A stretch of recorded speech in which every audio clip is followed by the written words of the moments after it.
Hello world அனைவருக்கும் வணக்கம். பினாமி பெயரில் கான்ட்ராக்ட் எடுத்த முன்னாள் அமைச்சர்கள் கள ஆய்வில் வெளிவந்த தகவல் கொதித்தெழுந்த ஸ்டாலின் அவர்கள். இதுதான் ஆர்டிக்கல். இது டீம்கேக்குள்ளரே ஒரு பெரிய பிரச்சனையை ஏற்பட்டிருக்கு. இது தமிழ் வயரில் 12/27க்கு 13 ஜூன் 2026 வந்த ஆட்கள் தான் உங்களுக்கு நான் சொல்லிட்டு இருக்கேன். சட்டசபை தேர்தல் தோல்வியில் பார்த்திங்கன்னா முழுக்க என்ன காரணன்றது பார்த்தீங்கன்னா மாவட்ட செயலாளர்கள் ஆட்சியில் இருக்கட்டும், அதுக்கு கீழ் நிலையில் இருக்கட்டும், எல்லா லெவல்லையும் ஒரு ரிசர்ச் மாதிரி பண்ணிவிட்டு 10ஆம் தேதிக்குள்ளே ரிப்போர்ட் சப்மிட் பண்ணணும்னு சொல்லியிருக்காங்க. இன்னைக்கு ரிப்போர்ட் சப்மிட் பண்ணி 2 நாள் ஆகிடுச்சு. பட் அதில் என்னென்னா பார்த்தீங்கன்னா ஒரு 3000 பக்கத்துக்கான மெசேஜஸ்லாம் வந்திருக்கு.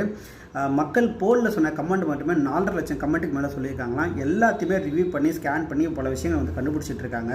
3000 பக்கங்கள் கொண்ட இந்த விரிவான அறிக்கையில் தேர்தல் தோல்விக்கான காரணங்கள் மட்டுமில்லாமல் கட்சியின் அமைப்பு ரீதியான பலவீனங்கள் மற்றும் எதிர்கால நடவடிக்கைகள் குறித்து முக்கிய பரிந்துரைகள் இடம்பெற்றிருக்கிறதா சொல்லப்படுது.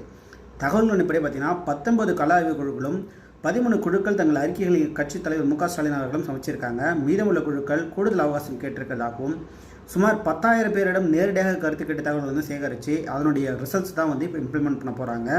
அறிக்கையின் முக்கிய அம்சங்களை ஒன்றாக கட்சிக்குள்ளவும் உள்கட்சி பிரச்சனைகளை உடனடியாக கட்டுப்படுத்த வேண்டும் என்ற பரிந்துரை இடம்பெற்றுள்ளதாக சொல்லப்படுது. எதிர்கால தோல்விகளில் தெளிவாக அரசியல் வியூகத்துடன் செயல்பட வேண்டிய அவசியத்தையும் குழுக்கள் சுட்டிக்காட்டியிருக்கின்றன. மேலும் சில முன்னாள் அமைச்சர்கள் மாவட்ட செயலாளரும் மற்றும் சட்டமன்ற உறுப்பினர்களும் தங்கள் பகுதியில் அரசு ஒப்பந்த பணிகளை நேரடியாகவோ அல்லது பினாமி பெயர்களிலோ பெற்றதாகவும் குற்றச்சாட்டுகள் வந்திருக்குது. அந்த அறிக்கையில் குறிப்பிடப்பட்டுள்ள தகவல் வெளியாகியிருக்கின்றன. இது தொடர்பான சம்பந்தங்கள் நபர்களின் பெயர்கள் பட்டியலிடப்பட்டிருக்குது. உரிய விசாரணை நடத்தி நடவடிக்கை எடுக்க வேண்டும் என்ற பரிந்துரையும் செய்யப்பட்டிருக்குதுன்னு சொல்கிறாரு.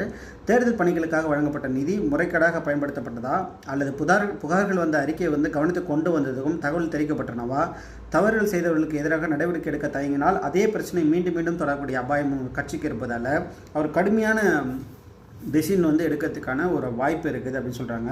2 முறைக்கு மேல் ஒரே பதவியில் உள்ள ஒன்றிய செயலாளர்கள் மாற்றாக புதிய நிர்வாகிகளை கொண்டு வர வேண்டும் என்ற அடிமட்ட அமைப்பு புதுப்பிக்க வேண்டும் என்ற அறிக்கை வலியுறுத்தப்பட்டதாகவும் தகவல் வெளியாயிருக்கு. உள்ளாட்சி தேர்தலை பொறுத்தவரையிலும் பார்த்தீங்கன்னா முன்னிட்டு கட்சியை முழுமையாக சீரமைத்து நிர்வாகிகளும் தொண்டர்களும் உற்சாகமாக செயல்பட வேண்டிய சூழலை உருவாக்க வேண்டும் சொல்லிட்டு அந்த அறிக்கையில் ஒரு மைய கருத்தை வச்சுருக்காங்க. சட்டசபை தேர்தல் தோல்விக்கான காரணங்களை ஆராய்ந்த திமுக அவர்கள் அமைத்த அடிக்கல் ஆய்வுக்குழு அறிக்கை பார்த்தீங்கன்னா கட்சிக்குள்ள ஒரு பெரிய பரபரப்பை ஏற்படுத்தினே சொல்லலாம். கிட்டத்தட்ட 3000 பக்கங்கள் கொண்ட விஷயம் அது.